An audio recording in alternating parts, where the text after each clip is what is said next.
Yo, what's up Patilo? Good morning. Ito na po yung status ng ating rebar installation natin kahapon. So ngayon ay waiting na po ng inspection, no? So after ng inspection mga katil, proceed na po tayo ng concrete casting, no? Ayun, 1 bagger mixer po yung gamit natin. So yan, later started na po tayo ng buhos.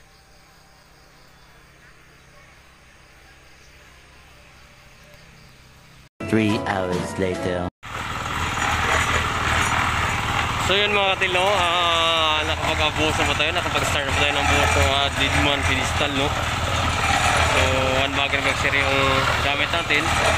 At yung mix po natin ito mga katil is 133, no?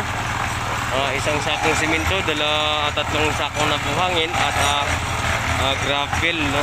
So yan, 3x3 by 75 po yung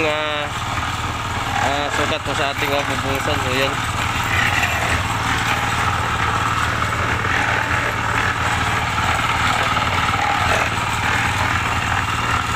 72 hours later. Mga katil, no? Pangatlong araw po ngayon. So kahapon tinanggalan po natin yung forma ito, yung side form.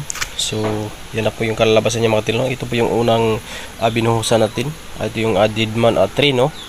So nandun yung Didman 1. Ayan. Tapos nandun yung 4. Ayan, yan siya yung 4. So punta natin yung 2. Yan. So yan siya mga katil, no?